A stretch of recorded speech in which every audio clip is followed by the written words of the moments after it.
Support for this podcast comes from the Central Valley Journalism Collaborative, connecting communities with the resources, infrastructure, and networks to ensure a vibrant local free press. From KVPR in Fresno, this is Central Valley Daily. It's Monday, December 8th. I'm Elizabeth Arkalian.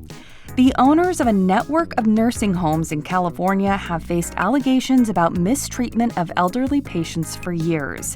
Advocates say it involves some of the worst negligence they've seen. But they also say that a lot of these problems in some form tend to plague a lot of nursing homes. We speak with a journalist who dug through records to find out more about these complaints and how the state has responded. We'll have that conversation in just a moment. As 2025 comes to a close, KVPR hopes you'll consider the impact public radio has had for you in the past year, and that you'll consider starting a new monthly gift of support now. KVPR is 100% community funded for the first time in its history. That means the news coverage you depend on relies on all of us. Join now at kvpr.org or on the KVPR app. And now to our feature story. If the time comes when you have to put a loved one in a nursing home, it's reasonable to expect that they'll be taken care of. But a number of nursing homes in California have faced lawsuits for negligence and elder abuse, including some here in the San Joaquin Valley. And there's a common thread among many of these claims. 78 nursing homes in the state are affiliated with a man named Shlomo Rechnitz or his wife.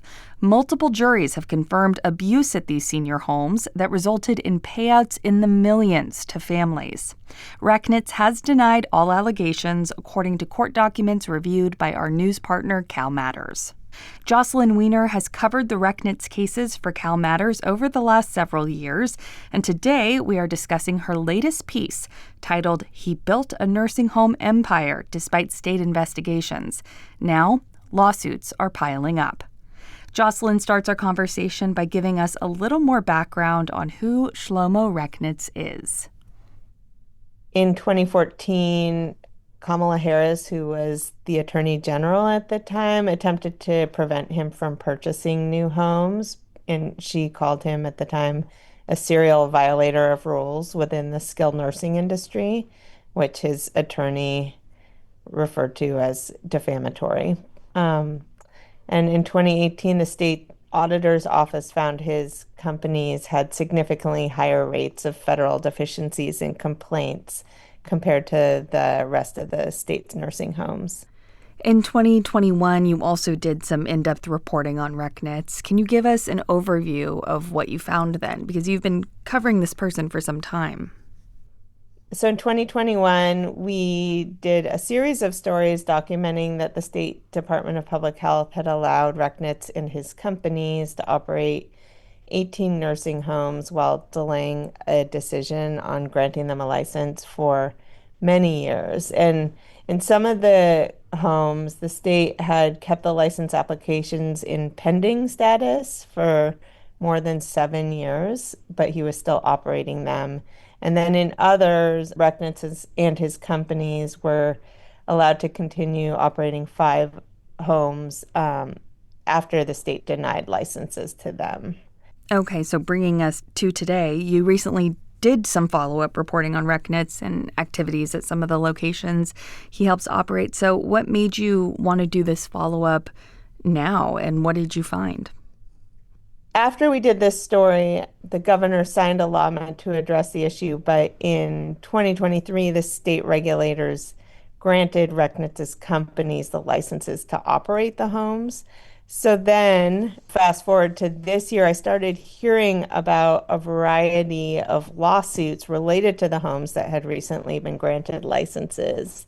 And I was intrigued. So a couple of the lawsuits already resulted in jury verdicts. One jury in LA awarded $2.34 million to an 84-year-old nursing home resident, finding that the facility had violated her rights on 132 occasions.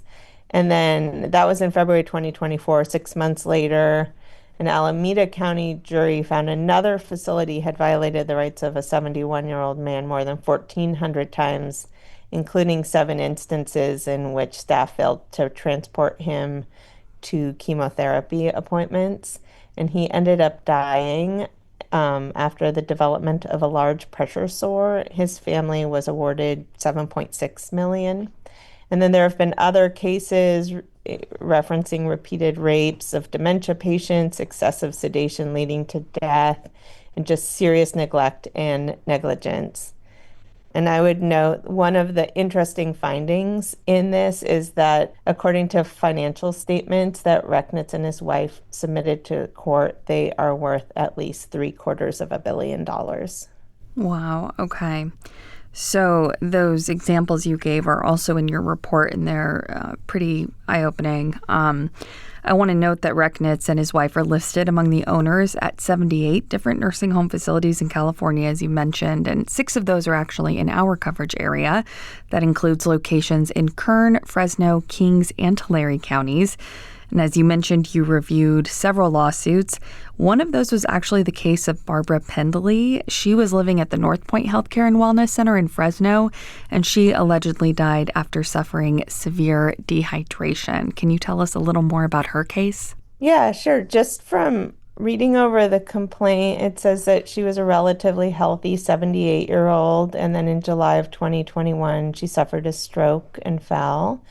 And then in August, her doctors thought she was well enough that they discharged her to North Point to continue recovering. Because of her impairment from the stroke and some medications she was on, she was deemed extremely susceptible to dehydration and pressure sores, which are very dangerous to nursing home patients who cannot move themselves. The complaint says staff did not attend to those needs and, quote, simply treated her as a bag of flesh in a bed. Wow. And it says the only word she could say after the stroke was help, and she started saying it repeatedly. Eventually, she lost so much weight and deteriorated so much that she returned to the hospital, where doctors found that she was suffering from severe dehydration and renal failure, and she ended up dying at the end of that month. I should note that the attorneys for the facility and Rechnitz deny all those allegations.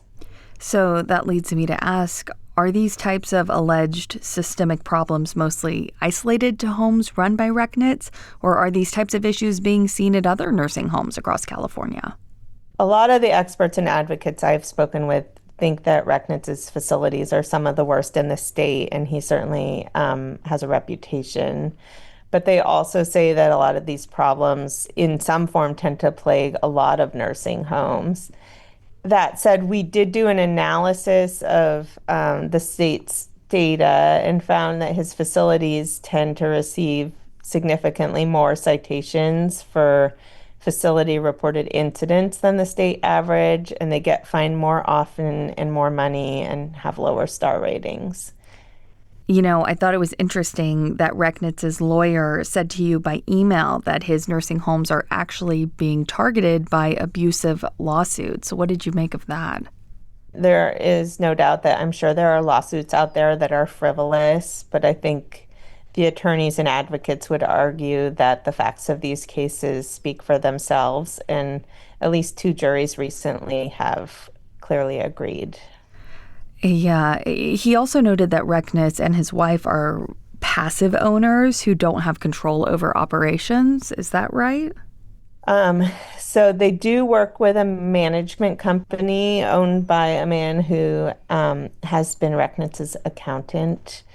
So in terms of day-to-day operations, there is a management company, but I would say that the idea that Rechnitz is not involved differs from what other sources have told me over the years. Sure, and I'm sure being an owner inadvertently makes you responsible, of course, at least to a certain degree. Yeah. Another interesting thing in your report, you state that the State Department of Public Health has declined interviews about licensing issues related to Rechnitz.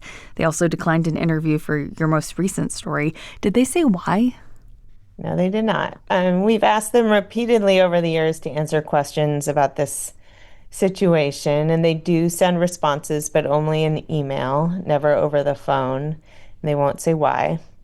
I will say in my experience that state agencies are often more interested in weighing in on stories that make them look good than on stories that don't. Sure. Before I let you go, Jocelyn, I'm curious for anyone who might be listening to this conversation who's maybe in a position to put a family member or a friend into a nursing home. Based on all the reporting you've done, do you have any advice or resources if someone wants to make sure they're placing their loved one in a nursing home with a good track record?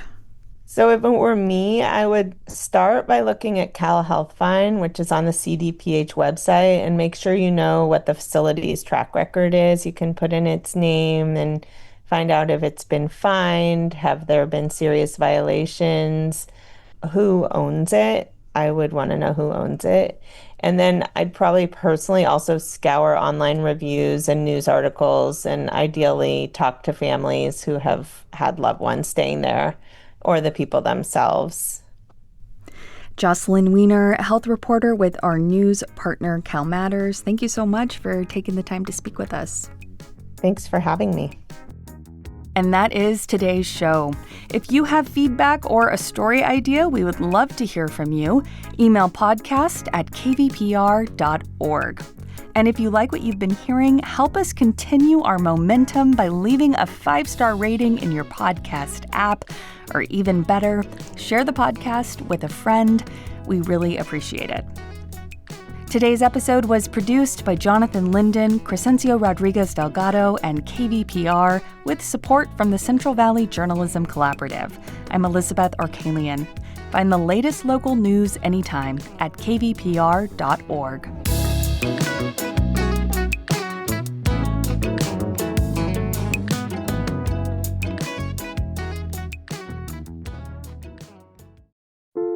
How does AI even work? Where does creativity come from? What's the secret to living longer? TED Radio Hour explores the biggest questions with some of the world's greatest thinkers. They will surprise, challenge, and even change you. Listen to NPR's TED Radio Hour wherever you get your podcasts.